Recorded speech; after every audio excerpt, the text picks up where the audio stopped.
Welcome to the Occult Rejects.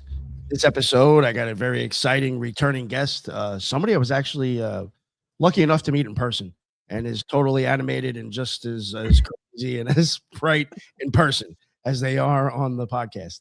But before we get to Natalie, let me introduce the other people I got joining us today. We got my man, the Headless Giant. What is going on, sir? How are you? How you doing? No Alchemy Mondays today. They're still not giving me the half-inch tubing that I ordered 3 weeks ago, but we'll have it next week. So Alchemy Monday's coming back next week. Tomorrow I've got 777, and we've got a special guest coming back. I forgot his name. Library of the Untold. Yeah, Joey P. And we are talking DMT. And on Thursdays, we've got the mailbag. So get your occult, paranormal, cryptid experiences and send them to headlessgiantpodcast@gmail.com. We will get those up for you. And also on Sunday, we have the Trilogues with Ethan Indigo and Ricardo. Last week's Trilogue was amazing. Guys, go check it out. So you can find me on Twitter, X, Instagram, and YouTube. So Headless Giant Podcast. Check it out. Thank you. Awesome. Thank you very much. And Bennett, sir, please, for people. Thanks for having me, Nick. Yes, of course. I am the host of the Broadcasting Seeds podcast, which you can find everywhere podcasts are heard. YouTube, Rumble. Well, I only do my interviews on Rumble, but either way. YouTube, and then the best place to find the whole clearinghouse is broadcastingseeds.com. Very nice. Easy enough. Awesome. And finally, to the guest, Natalie. Thank you very much for coming on. Like I said, I got to meet her at Charlie's Beyond Belief. She's an awesome woman, funny as hell. Kept to be very entertained while I was there. She's a great person to be around. You know, it was very fun. And it was great to have you come back on again. And because I know you were telling us about it while we were there, about this, investigation you were going on. So yeah, hear a little bit about it. Now, I understand it's also coming out. Like this is a film thing. Like you have a teaser and everything for it, correct? Oh yeah. It's a film. And for anybody that doesn't know, I'm Natalie Smearman. I am with Relic Films, and we do documentaries about all different kinds of things, from high strangeness to missing persons to cryptids and paranormal. So Nick and I were talking about this great investigation that we're going to do and that we're filming in Land Between the Lakes in Kentucky. And this area is 170,000 acres of land. Massive area of land. And originally it was rivers. They dammed up the rivers and flooded areas of where people had lived, and there are graveyards under the water, which there are really not a lot of people that even live around there, just on the outskirts. And all of that area, you could go in and investigate, and especially at night, it gets crazy. Absolutely insane. And I was so happy because Greg Ogles, who's the producer and director of Relic Films, I had come to him with a ton of ideas like, hey, let's do this experiment. Let's do this. And he's like, yeah, let's do it. And there was one, I'm going, are you sure you want me to do this? Because this could be pretty dangerous. He's like, do it. He's like, let's do it. And I'm like, booyah. So I was so excited because, working with him and the Relic team, there's no boundaries. You could just go for it, and we'll find out what happens. Either it works or it doesn't work. If it doesn't work, we mark that off and we move on to the next one. And I have to say, every one of my experiments worked. It was crazy. Crazy. Awesome. So we rustic camped in the Colson family area. It was a campground. And so there were no showers to be found anywhere. There was a hole with a little toilet seat, and that was pretty much it in a building. And that was it. That's all we had. Ooh. And so when I say rustic, it was just a tent for a week, and we were ripe after those 7 days because we were out investigating. We're in the woods, thank God for baby wipes, right? Yeah. So we all got to know each other pretty well. And thank God it was cold, because if not, we Oh, would have man, been, it would have been horrible. we would have been just marinating in our own goo. So it was like, oh, thank God, you know? So Natalie, I have to tell you something. Yeah. Remember what happened during our interview? Yes, that was crazy. The door just popped open again. Again? Yeah. Well, And it hasn't happened whoever's since there. hasn't happened since I talked to you. Oh my So God. I'm just saying. It's me. Natalie's fault now for sure. Oh my God. So all of a sudden the door and I fixed it too. That's the thing. And it just clicked and popped open. Wow. Telling you. Wow. Oh, Hellas, you're muted. Hellas, you're on mute, dude. Sorry about that. Bennett, you've got a ghost that is stalking Natalie. That's Yeah. I crazy. guess so. I had the Must hot be. Natalie. Just want to say, That's hey, wild. how you doing? Thanks for There you joining go, us. good man. Absolutely wild. How you doing? So the LBL is known for the dog man. And Yeah. so is that Yeah. is that what's going on here? Are we seeing dog man sightings around these lakes? And So there's Dogman, Bigfoot. We had a portal open up. We had orbs, fairy lights, and we had crawlers. What we realized later after doing some investigating, after we saw these crawlers, we just, after looking at everything, we're like, these have to be rakes. They have to be rakes. That's the only thing that they can be. like the Anaheim crawlers, just the two Yeah. legs? Sorta? No, not the two legs, not the Anaheim ones. These are all four legs, and they're just, it was crazy.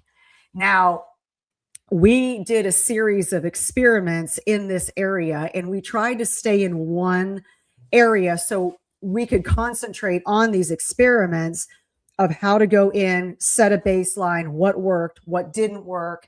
And then, so we're not like traveling all over. We wanted just a concentrated area. And we did it within our campground because Greg was like, I want Bigfoot to come in here. I want cryptids to come in here. And I said, all right, I got an idea. You know, you hear about these male and female pheromones. Let's go get some. I went to the mall, got Obsession for Men, and went to Victoria's Secret and got the tease spray that has pheromones in it.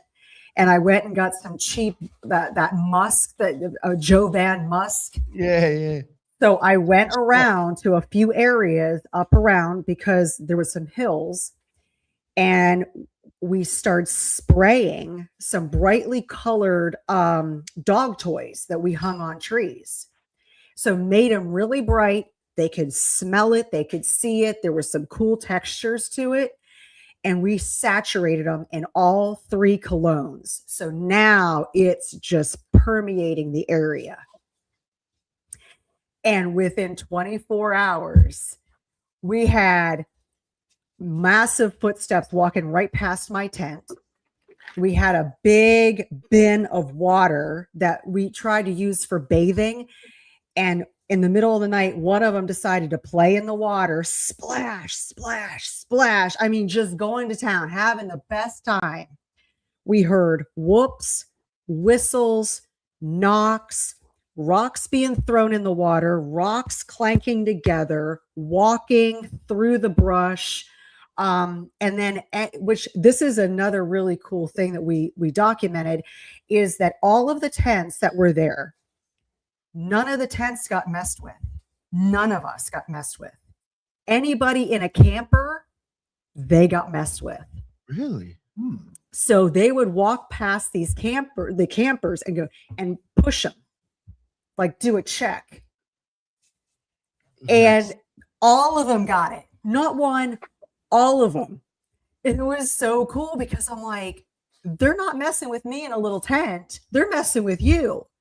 And then one night they thought that there was a plastic or like a big cooler, and it had some textures to it. And one of them started scratching, like feeling the texture of the cooler. And I'm thinking to myself, you know, and just for a split second, I'm like, You know, kids do that.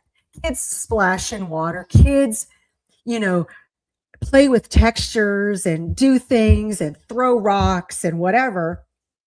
And our last night there, we were investigating, and I walked over to the water line, and there were footprints in the sand dirt area that were a little bit bigger than my foot. Now I'm size 6, so I have a very small foot, and I'm like, it is 30 some degrees.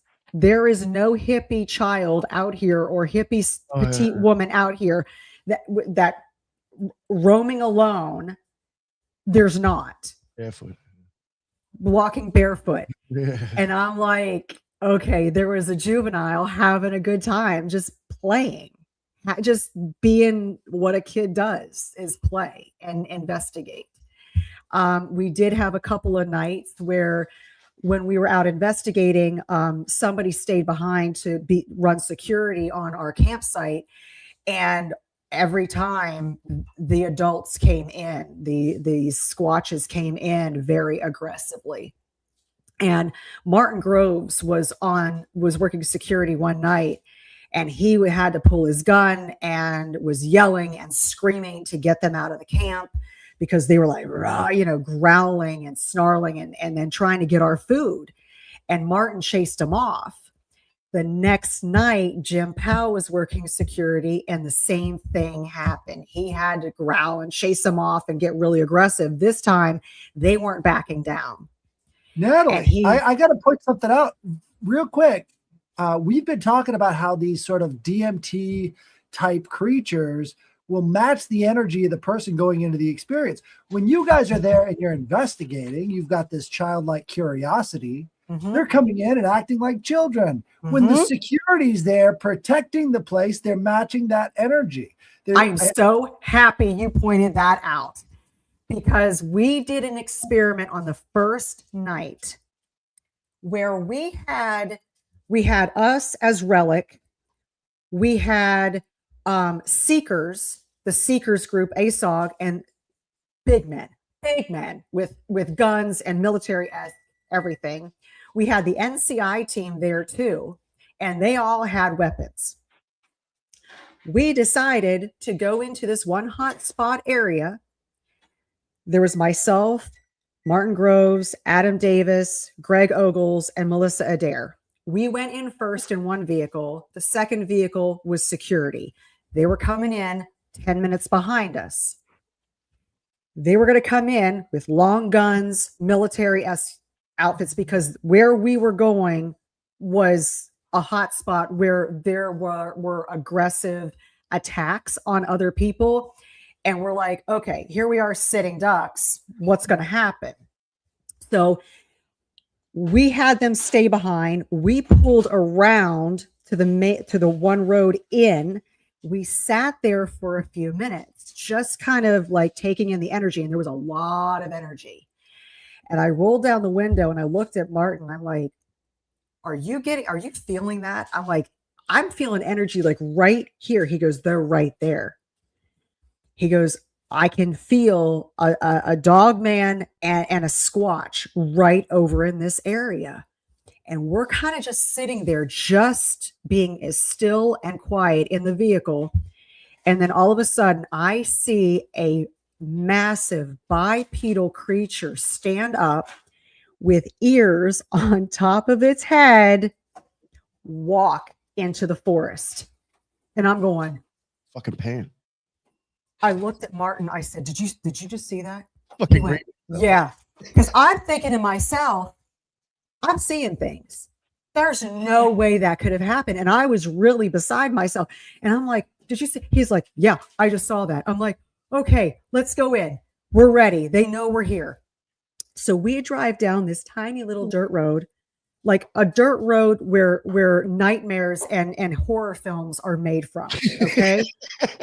And we cross this bridge, this tiny little bridge. Now I have a Hyundai Santa Cruz, little truck, little tiny thing. We go across this bridge. All this foliage is grown way over. It's touching the side of my vehicle. But before we hit the bridge, My lights caught a face on the side of the bridge in the foliage and it ducked down. And I'm going, I looked at him. I said, did you see that? He goes, yep. He goes, that's a sentry. That's a sentry. They know we're here. They're running back. They're telling the others we're here. I'm like, oh yeah. So we get to the graveyard and we turn around. And what we did was made sure that if anything went down and went bad, our windows were down, keys were in the vehicle, just jump in and go. So we get to the area, we start making our way up the hill, and we're getting movement around us. We're feeling this energy of anxiety and stress. And we're like, what is happening? And Martin goes up a little bit further to this one little area of land where he could see down the hill. He goes, we have a crawler. We have a crawler moving through the field. We have a crawler. And then we're like, okay, all right, we're good. Let's just stick together, because I mean, you can just feel the stress and anxiety coming from the forest, like coming in, and you can hear movement, but you can't see anything on the therm. Oh, wow. So we're inching our way up. We're making some howls, making some calls. They're kind of leery. Look, you know that they're there. And then all of a sudden our security team comes in. Adam goes, get up here, move up, move up. They come running in with long guns and military outfits, and everything stops. The movement, nothing is happening. Now we still feel the energy. So Martin tells us something crazy, because just myself and Melissa are the only two females in the group at this time. He goes, walk up the hill in a graveyard in the dark with no flashlights, and we've got nearly a full moon. Walk up the hill and start humming or singing. We're looking at him like, you want me and her to walk up the hill alone? And okay, so we do. We walk up the hill, and you could just feel like the anxiety and like, what is this? What is this coming at us? Well, me being me, the only nice, pretty song that I know is You Are My Sunshine. I start singing You Are My Sunshine, and the anxiety and stress and the energy of the forest just went. And I'm going, what just happened? Like, there's nothing coming from the forest. It's so calm. It's so just peaceful. And we just kept going, and not like nothing. It was just like, oh, okay, they're okay. They're okay. Martin goes, they've never seen a female out here. And you're the first female investigators we have brought here. They have never seen anything. And you're coming up and singing. It's like a maternal kind of energy, and calm them right down. So we turn around, and Greg is sitting down on a tree stump. And I'm like, Greg, are you okay? He's like, yeah. I'm like, so nothing else is happening. Greg's sitting there very quiet. Literally nothing is going on. Nothing on the therm, nothing. We started singing and went dead. So we decided, let's get back in the truck. We'll go back to base camp, regroup. Turns out Greg got sick. Whatever that was there targeted Greg. He got dizzy, lightheaded, migraine, nausea, and he didn't tell anybody. We get back to base camp. He has to lie down, and just like for an hour and a half, he is decompressing and finally emerges and going, okay, I feel better. I'm like, I said, okay, Greg, I said, here's my theory on this. We're not going to get any activity with a bunch of big men with giant guns running into the forest. I'm like, I know that, I get the fact that they want to be, protect us, but it's really not, it's not working. We want to make contact. That's why we're here. So we go to a different graveyard, different site. We're kind of scoping everything out the next day. And this is when the NCI guys came, And Tim Dills was standing there and he was investigating because he's not a paranormal investigator at all. He's a cryptid investigator. And we're all kind of standing there and not a whole lot's happening, but we do see a black blob move through the forest. And we're trying to talk to it. We're trying to see it's therm, anything, nothing. And so we're like, okay, we're going to go down here. And we're kind of spread out just a little bit on this road. And Tim goes, what in the heck? And we're like, what's going on? Now, Tim is like 6'2", 6'3". He's a big guy. He goes, somebody just yanked on the back of my shirt, my hoodie twice, like grabbed his hoodie and yanked twice. And we're like, well, we're in a graveyard. You know, there could be paranormal activity. We just saw a black blob move through. So, okay, but we're still in an area with big guys in there. We're a very large group of people. So again, we regroup. That didn't work. So I said, we had a few more ladies arrive. I said, here's our chance. We go in there to our original place where we saw that figure and that face on the bridge. We go in there. We go in vulnerable. Have a female team investigating, 2 cameramen. Nobody is armed except for Greg and Jim with little pistols. They're tucked away, and I have bear spray. And I said, no security, no nothing. Greg's like, absolutely not. No security, no nothing. We're going in vulnerable. So we regroup right before we go in, and he goes, we need to go in and we need to get them to come out. And the only way we're going to do it is pick a fight. Let's go in and pick a fight with them. Now, earlier that week, I walked to the little toilet thing, which was a ways away, and it was at night, and I got growled at from the forest. And at that point in time, I'm like, all right, okay, I've got to go to the bathroom. We already know you're here. You've been here. But it was a growl, like not aggressive, but it was like, we're here and you stay there. I'm sorry, I've got to grab my tortoise. My tortoise is making all kinds of noise. Oh, is that what that noise was? Walking on the floor? Yeah. He's in his terrarium. He wanted out. So we're like, okay, we're going to go in and pick a fight. I heard this growl and I'm like, I'm going to mimic that growl. I'm going to do it 3 times and let's just see what happens. And then we'll do some howls and we'll do this and we'll do that. We have 2 women with therms. The rest of us are just using our eyesight and our own feelings. And we're like, let's see what happens. So then we go in, we start moving up the hill.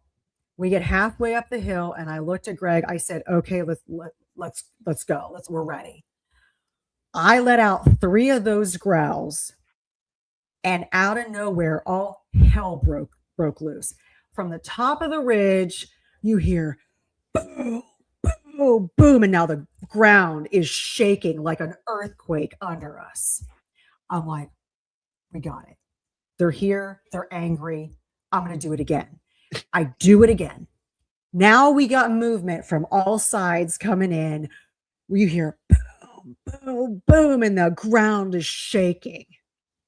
And I'm going, okay, now we're getting it. We're getting it. So we're looking around with therms. We're hearing movement.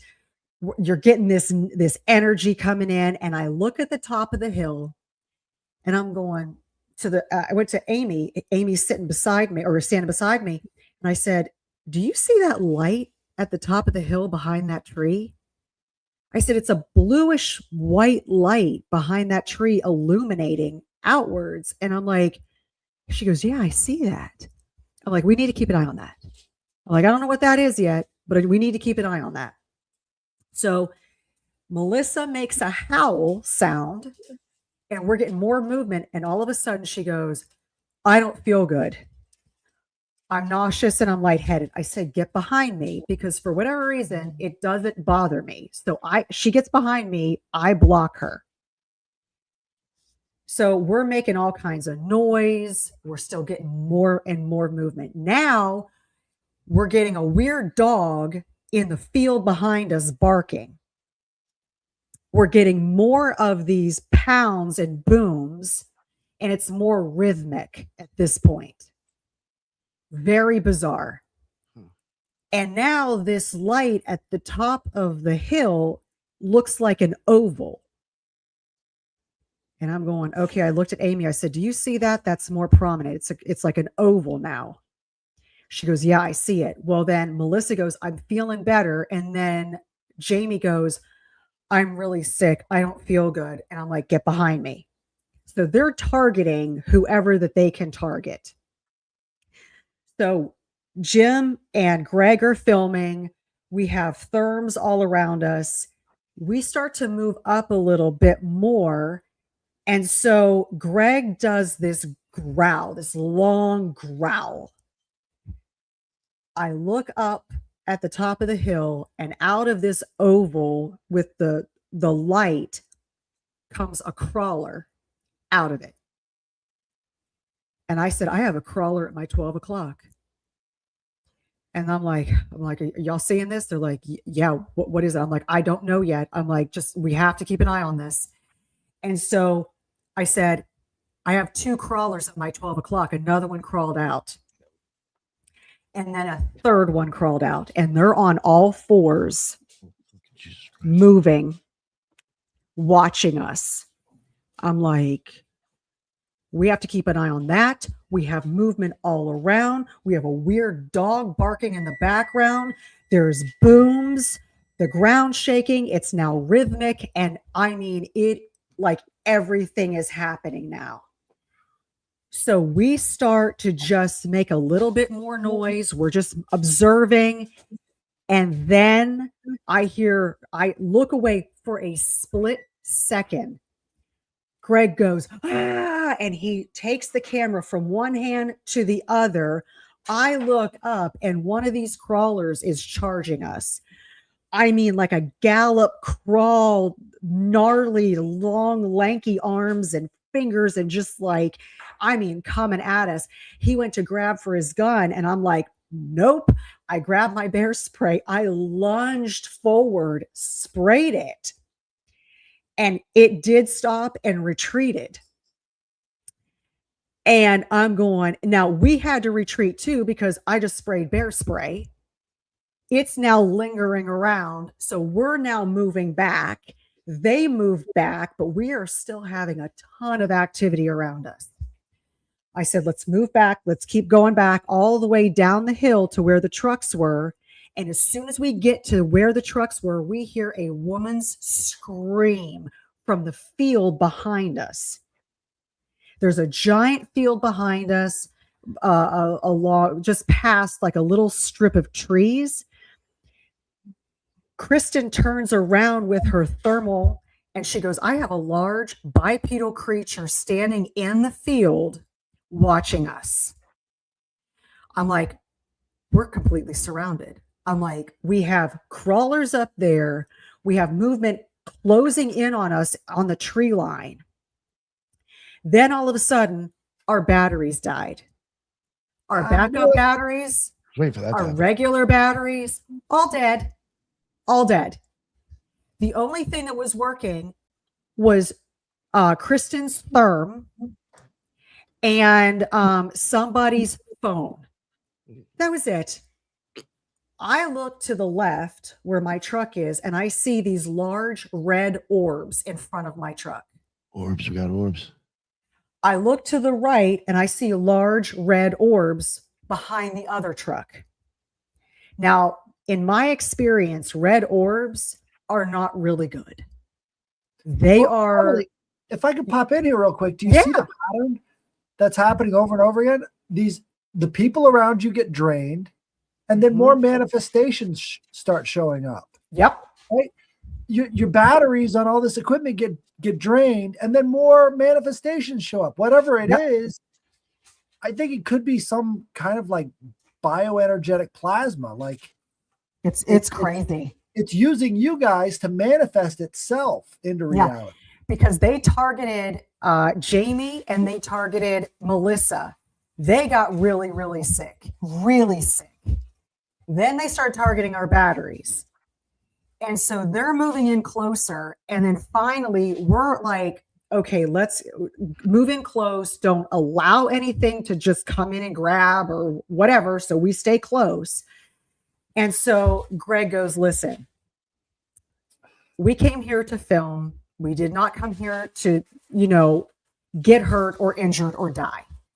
He goes, I'm going to call it, and he goes, we're going to regroup and then we're going to leave. As soon as he said that, I looked to my left and there is a giant Bigfoot walking behind my truck and disappears into thin air. Gone.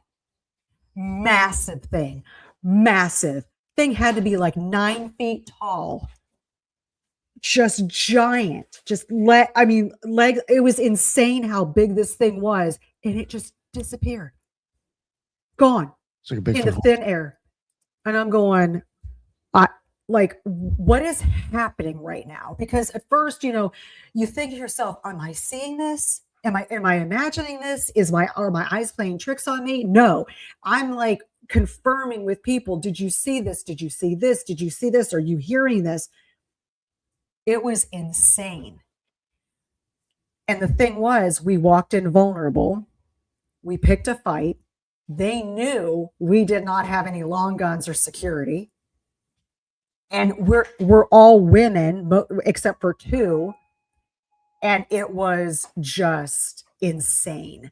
So we got in our vehicles, and within the time, no sooner did we sit down, all of us had something happen in the vehicle. Melissa was sick. Jamie was sick. I feel like my throat's closing in on me. I'm having pressure in my chest. I'm hardly breathing. And I'm going, we got to get out of here. They're pushing us out. They're pushing us out. I'm like, just go. We're just going to go. I get to the top of the hill and make a left onto the other dirt road that we've got to get out on. As soon as I turn on that road, we were all fine. So that was intense. Intense. It's bugged out. And so we came there to make contact, and we did. Didn't think it was going to be to that level. We made contact. And to have that experience, you only hear people like once in a lifetime experience of one thing or another. And we go to LBL and we walk in and very vulnerable and pick a fight, which I don't suggest that anybody does, because it was a very dangerous situation that we put ourselves in. Video. Where's the documentary at? It's going to be coming out the end of 2026. It's called Return to Land Between the Lakes, Making Contact. Oh, wow. Yeah. The teaser is on Relic Films Media, social media page on Facebook. And it's really cool. It's really cool. And we had a lot of great people there.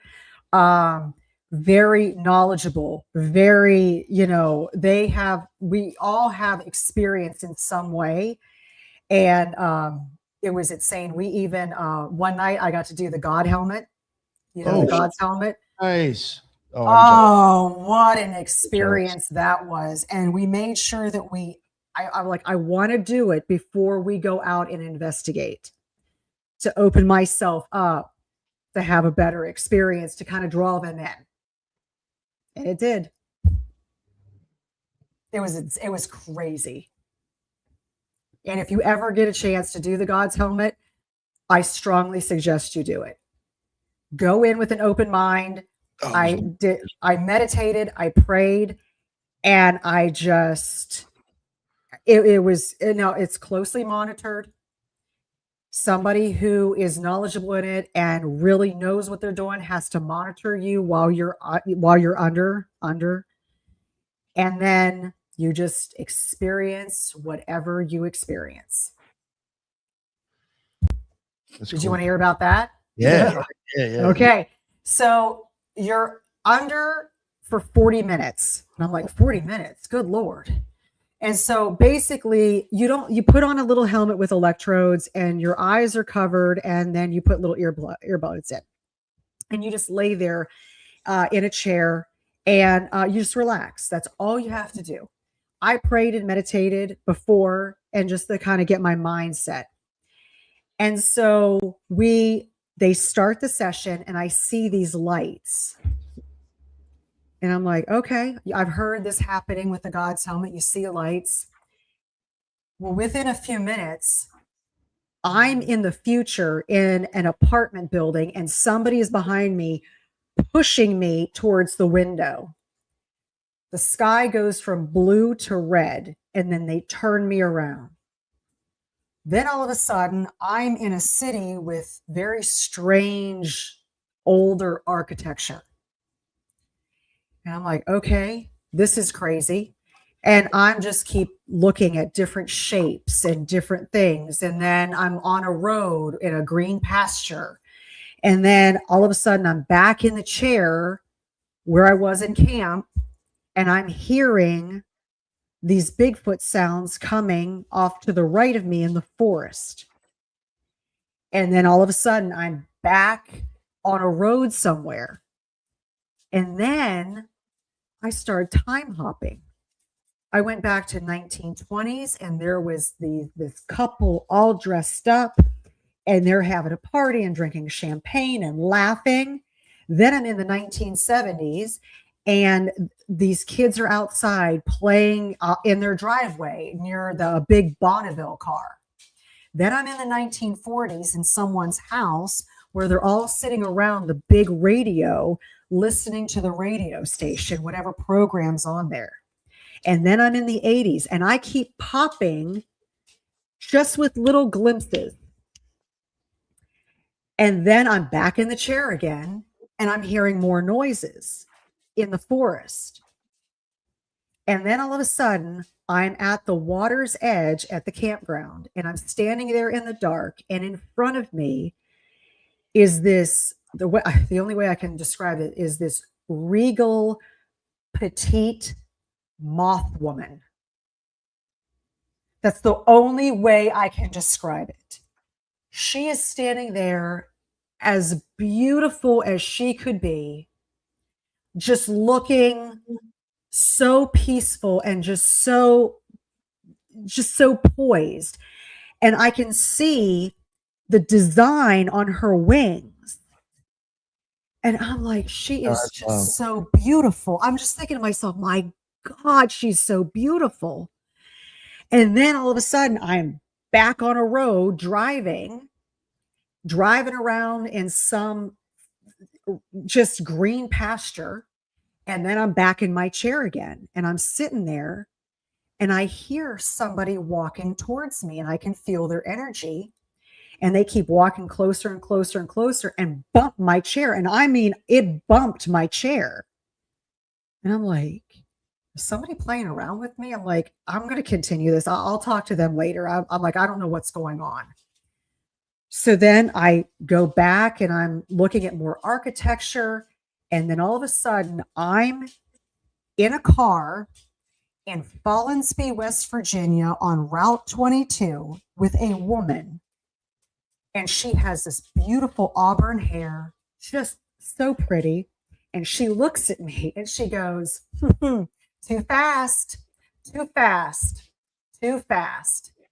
I said, what's too fast? She went, And I said, who are you? She goes,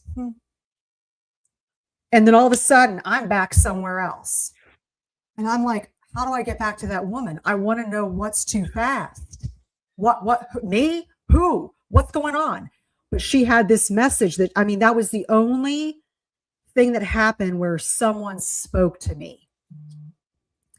And then I'm back looking at architecture, and just it was a beautiful, beautiful, amazing experience. And then I get tapped on the shoulder. And Trey Hudson is the one conducting the observation and the God's helmet. And I said, he goes, you're done. I said, it's only been 10 minutes. And he goes, it's been 40 minutes. I'm like, no, I've been here 10 minutes. That's legit it. I know that. And Adam Davis is standing right. He was standing with Trey observing me. He goes, Nat, it's been 40 minutes. We timed you. And I'm going, That's wild. what? And so we take the God's helmet off. I'm like trying to like figure out what just happened to me. I'm Crazy. telling people and kind of reiterating, this is what happened. This is what happened, which really makes you like more open to what's going on around you. And then we go out and do an investigation, and we had another really amazing experience. This time we went in to where Tim got his hoodie yanked, and we got into 2 teams. And each team had 6 people in it. And we went to the graveyard, but you go past the graveyard, there's a road that branches off and goes into a big circle. And there was a killing where 2 people were killed, murdered in that area, and they were shredded and partially consumed. This was many years ago, but we wanted to make sure that we go and investigate that area to see what's there.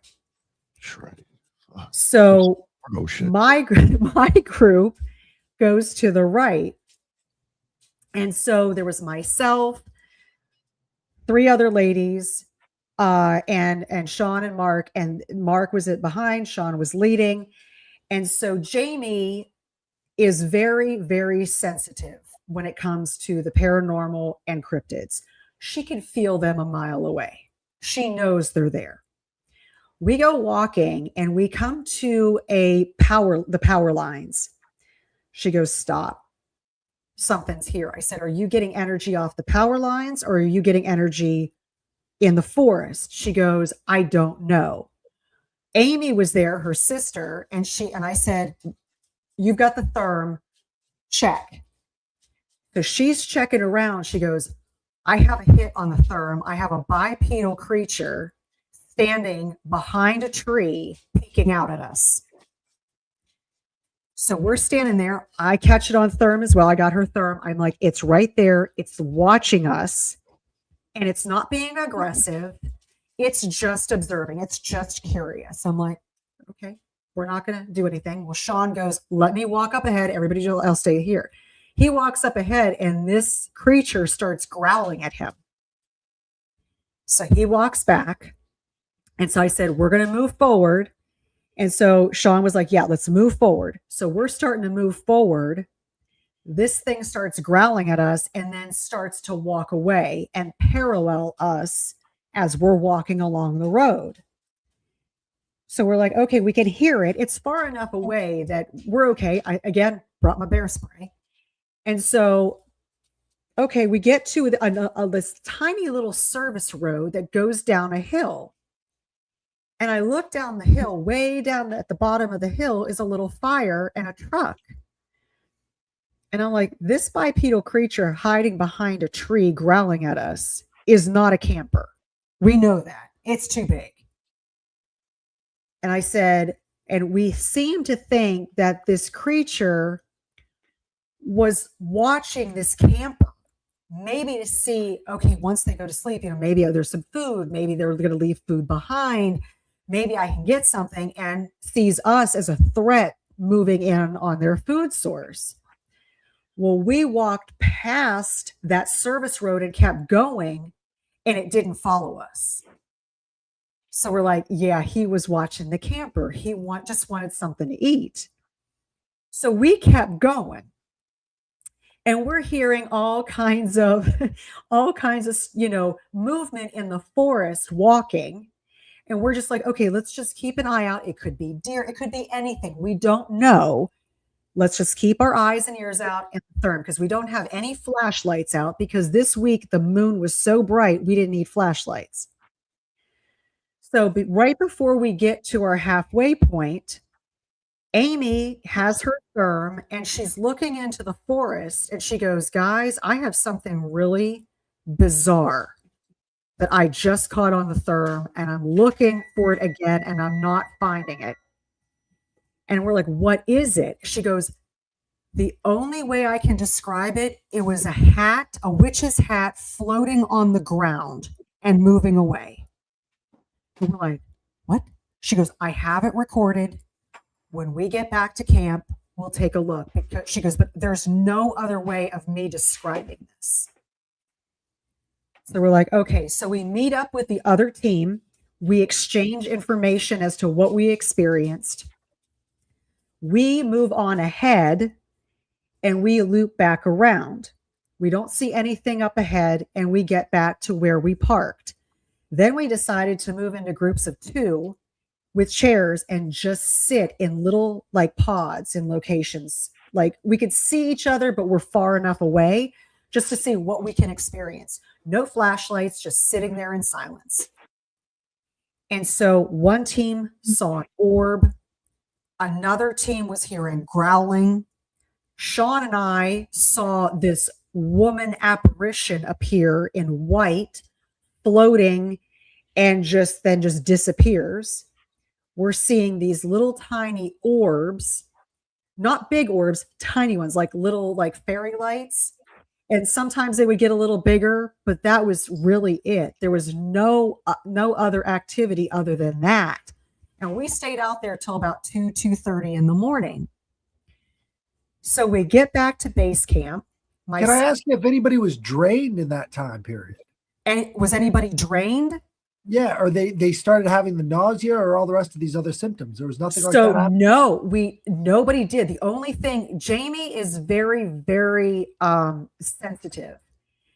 She was getting that sensitivity, like that anxiety, like there's something here, and like a little knot in her stomach. She goes, there's something here. There's something here. And that's when we saw that creature behind the tree on the therm. After that, she didn't feel anything. So we were just kind of observing and we're like, okay, that was another good night. So we get back to base camp. We have a fire going because we're all kind of like, that was really cool, hyped up. Then all of a sudden we start hearing movement around the camp. And we're like, and there was enough of us there that nothing came in, but we had our therms out and all we saw were deer, but we knew that there was something else out there making these large noises. And it was like, those aren't deer. We're hearing something else.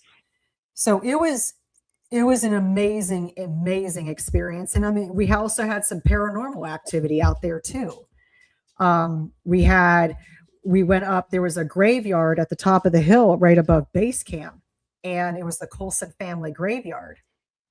And so we get up there and I immediately get overwhelmed with this feeling like there's somebody watching us. And I kind of just meditate a little bit. And with my mind's eye, I see this woman standing in the forest with this long skirt on and this white wrap shirt, and her hair was in a braid. And she's looking at me like, what are you doing? Like, just like confused. And I tried to talk to her and she wouldn't talk to me. The next day we take the dowsing rods up there and I said, and we started talking. I'm like, did I see you? And we got a solid yes. I said, were you scared? No. I said, were you confused? And she goes, yes. Like, my apologies. I'm like, we're here just observing, just to say hello. Didn't mean to interrupt you. It was more or less that kind of thing. As soon as we got done with the dowsing rods, because Greg was up there, he immediately got sick, dizzy, lightheaded, just nauseous. We had to grab him, get him in the truck, and drive him down the hill to base camp. And then he's like, okay, I feel better. I feel better. Our last day there, myself, Melissa, and Jamie went back up on that hill. And I said, I want to go where that lady was again. We go back there. And again, it was like I got punched in the stomach. It hit me so hard. And I'm like, so I just sat there and I just closed my eyes, and with my mind's eye, she was standing there and her husband was there too. And he had, and I'm going to use an old term, these dungarees that like farmers and field men wore.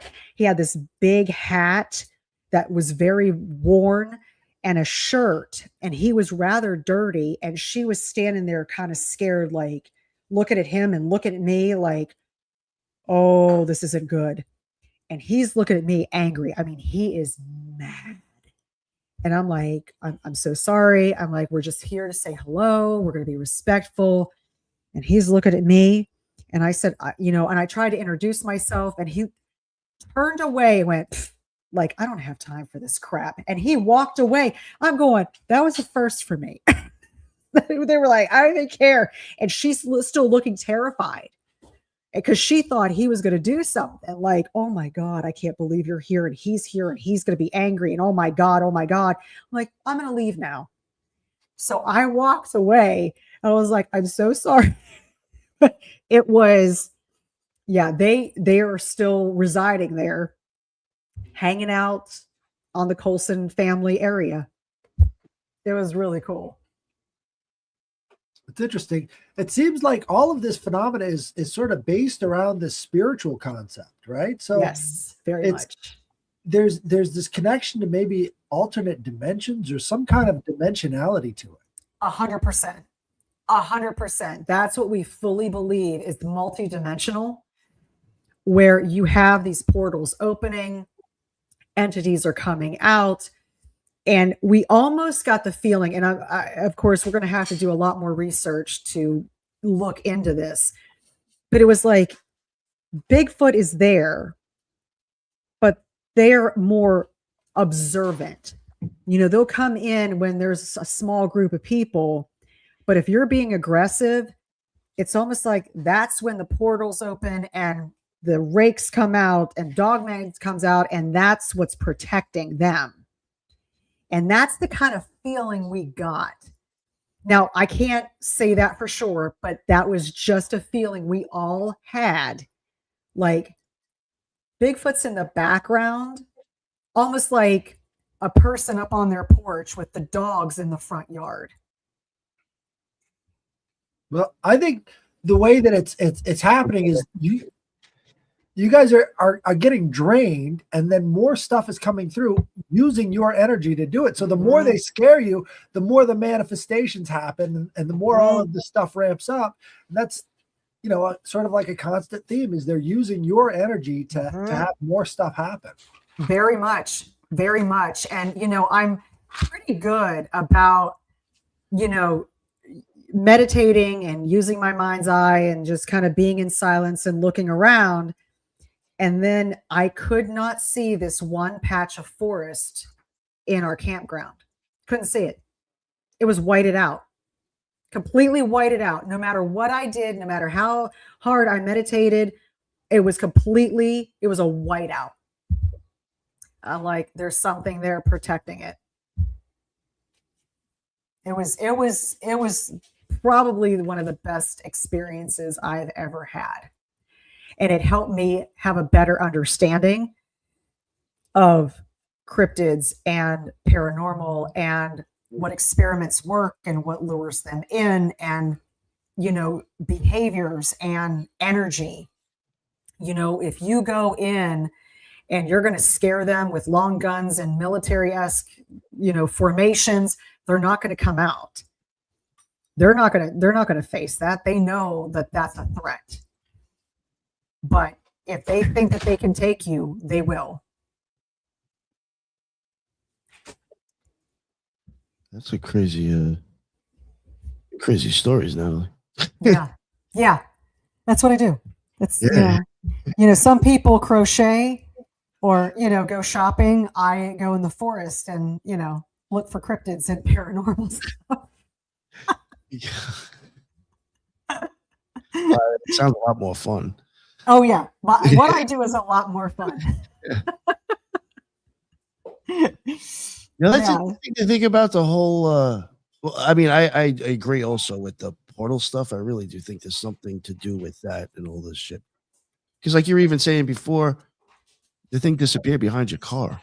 Yeah, maybe it's like some sort of like, I don't know, like portal or I don't know, some vibration change of state. And you hear about reports of Bigfoot cloaking. That's the cloaking thing. And I don't know much about it. And they're saying that they can completely disappear. And there have been studies shown that, you know, but with the physical eye, you cannot see something, but either you see a shadow move or you see an anomaly on some sort of equipment that you use. And it is there, but you can't see it. You know, it did something like that happen? I don't know. I truly do not know. I couldn't even tell you. And I'm still trying to process what has happened to us and really trying to understand, you know, the concept of everything that happened that night. It was intense because it was happening all around us and everything was different, and, you know, barking and screaming and, you know, movement and things charging at you. And it was like, what's happening? And people getting sick. It was intense, and I would do it all over again. 15 times over, I'd do it again. Is there a plan to go back? I would love to go back. As of right now, we don't have any plans right now. We have a film coming out in January 31st, called The Vanished, where it's a documentary movie about 2 missing persons in the Smoky Mountains that were never solved, and it was completely unexplained. And we investigated the Smoky Mountains for a week and had paranormal activity happen every single day. Wow. I have never seen activity like that in my life. I'm like, I even looked at them. I said, is this normal? They're like, no, this is not normal. We saw orbs every night. We're hearing metal clanging in the forest. We're getting flashes of light, like blinding flashing of light in darkness, and disembodied voices, and just an overwhelming feeling of dread, and knocking. We were hearing knocking as well. And I had interviewed a lady whose family had been there for 3 generations. And she said, yeah, my grandfather was brought in to help build the roads in the national forest. And she goes, he was, you know, they had to dig a lot of stuff up to put the roads in to go to Cades Cove and other things. And she goes, they found one unmarked grave after another. And she goes, the horrific part is some of these boxes, they didn't know what it was. They opened up the boxes and there's a dead body, but when they looked at the top of the box, there were scratch marks. So a lot of people were buried alive or they were murdered.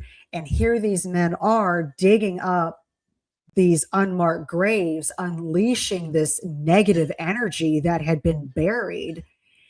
And so now you've got a plethora of paranormal activity. And I'm like, well, that's why we're experiencing this all over. It's not just one area. It was all over. And I was very happy that we were getting this activity.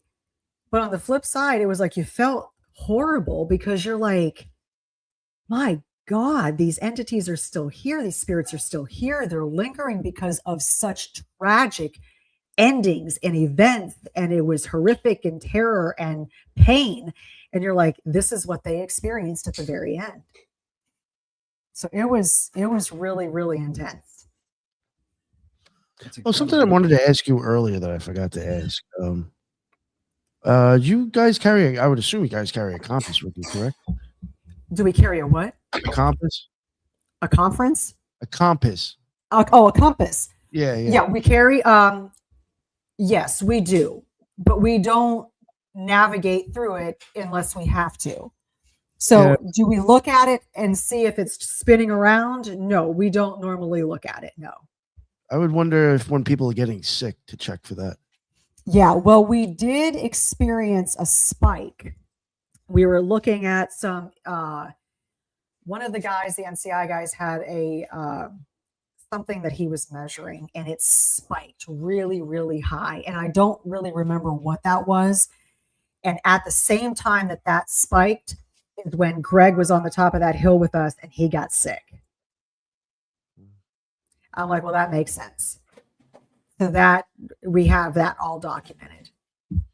Yeah, the only reason why I'm even thinking like something to do with maybe like the electromagnetic field, like if it's taking the energy, something's got to be sucking that energy. Right. So I would think there's got to be a magnetic field in the same area pulling that energy. And this whole area is just Could filled affect with people. tragedy.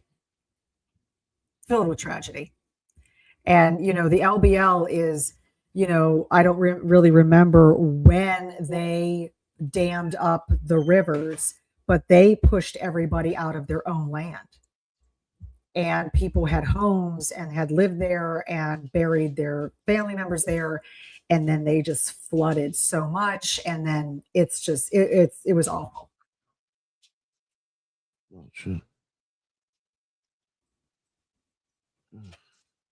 Crazy. Yeah. Actually, you really got me thinking. I really, you know, with the stories that, or your experiences, I don't want to say stories. It sounds like it.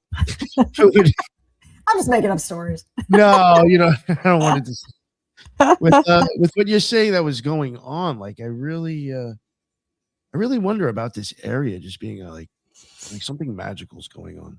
Oh, there's something going on there. Like And of course, there's a ton of people that live around in that area that come in on a regular basis and do investigations. Like Martin Groves, he goes in there all the time. He has experiences all the time. But he goes in, again, vulnerable. He doesn't carry a weapon. He has his walking stick and a lantern. That's it. So he goes in very peacefully and, you know, makes contact and is just, and leaves some gifts, not food, but just gifts, and goes in very mindfully and respectfully. I think if I had lived, or if I live around that area, I would do the same thing. I would go in very respectfully, mindfully, and just make sure that they understand that we are, you know, going in, not going to be aggressive, but just to go in and, you know, with a sense of experience reverence, whatever they have. right? I think there's a difference. There has to be sort of an attitude of reverence for there not to be a bunch of trouble. I think that's one of the main factors. And they are shapeshifters, so there's a strange element of that in there as well. Yeah. And it's a very, very creepy environment, especially at night. It's very, very creepy. You go in and you feel that energy. You feel that anxiety. And then you start to feel, I mean, I know I felt knots in my stomach, heaviness in my chest, throat feeling like it's going to close up just from them just pushing their energy. I never got sick, but others did.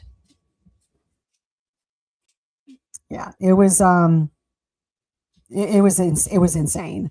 So we got to experience a lot of that, and got to, you know, spend some time with the NCI guys, with the Seekers, with ASOG, and then we also got to film a few episodes of Beyond the Ordinary, which is a talk show I started with Relic Films. And so that's aired on YouTube on the Relic Films channel. So we got to really dive in deep with some really cool guests and talk to them about their extreme experiences. Well, I'd love to do experiments with this stuff. It's so ripe for it too, you know? Right. Because that is the perfect area to do it. Fucking weird's going on in those woods. Yeah. And so that is the perfect environment to do it, because it is, I mean, you can go into the same space and keep doing experiments because it's just so vast, and you can just target one whole area and then move on to the next area when you're ready. You think you could go in there and do like invocations and actually get shit going? Oh. I don't recommend it if you don't know what you're doing. Oh, I do. If you don't know what you're doing, don't do it. But if you do, then Well, I know the formula. What's going to happen afterwards, I can't really tell you. Right. So, yeah, there's because we were, you know, near the south area of it on the Tennessee, Kentucky border. And so we were in that whole area. It was awesome. Well, Nick, that sounds like a job. What's that? That sounds like a job. Let's go down there. Yeah, right. I mean, it is. I mean, you could spend a month there and just really have the best time and just experience everything and move around and just kind of get just to set up camp and just observe. I don't think a week was long enough. Right. I could see that. Yeah, like, oh, I was just getting great, and then he had to go home, right? I know. It was like, had I had a shower, I think I could have stayed longer. But, Oh yeah, that could make a huge difference. yeah, it made a huge difference. And, it was a little, it rained twice. And of course, the last night it rained. And then the next morning we had to break camp and in the mud.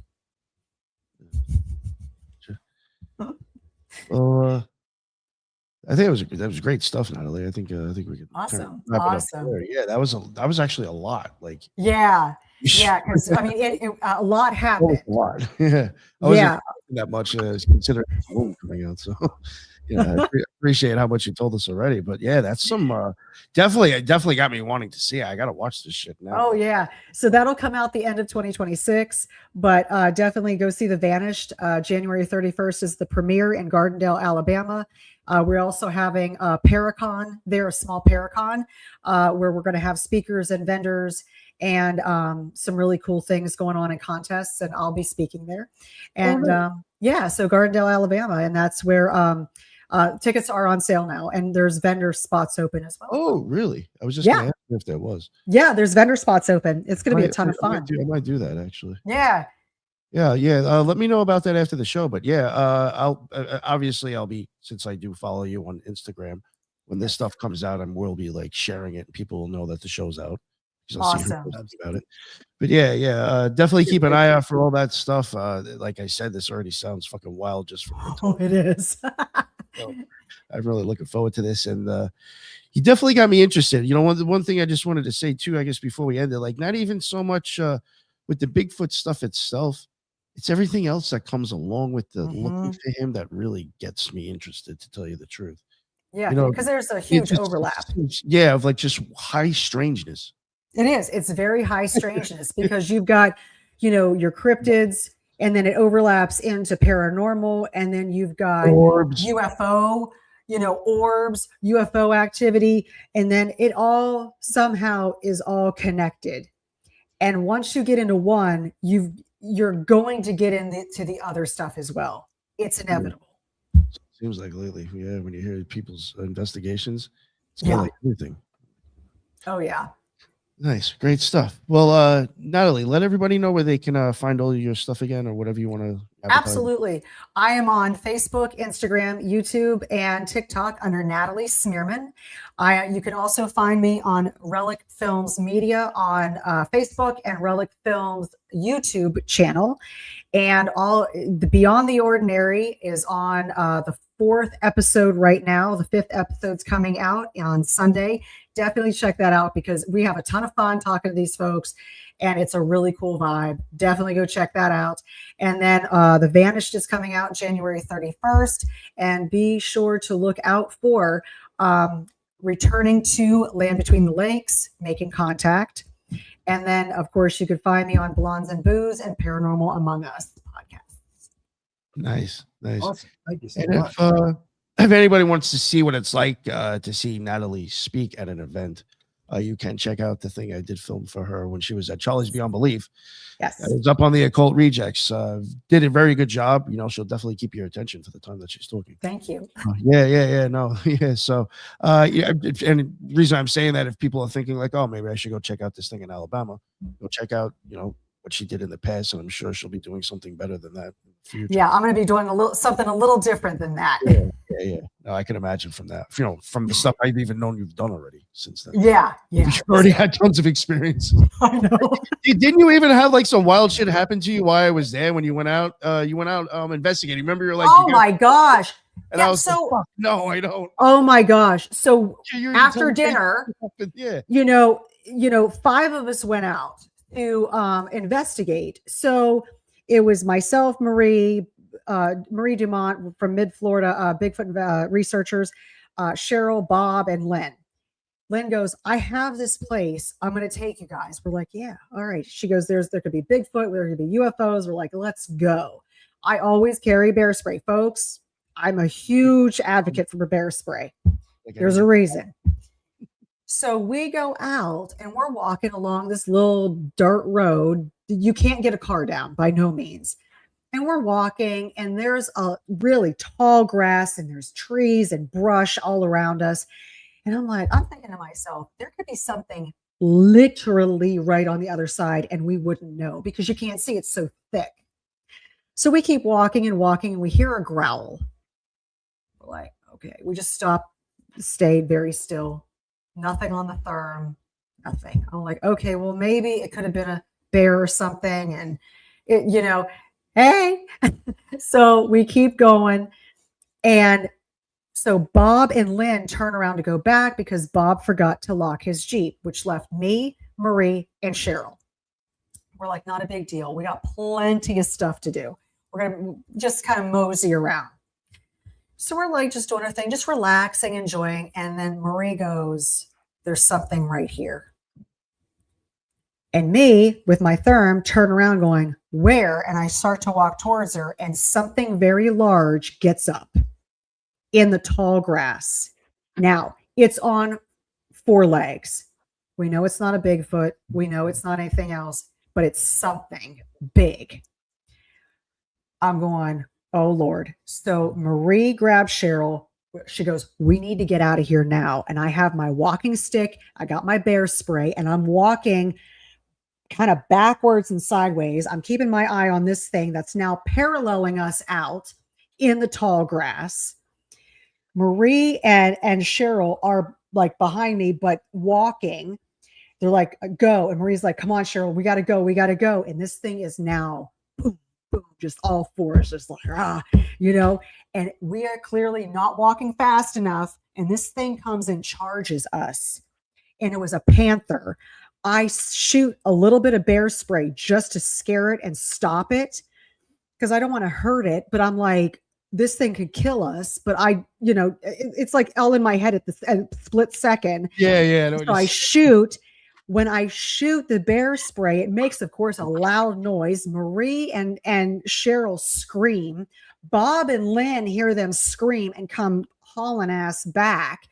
I'm like, just go. And I am like trying to run backwards out of the forest.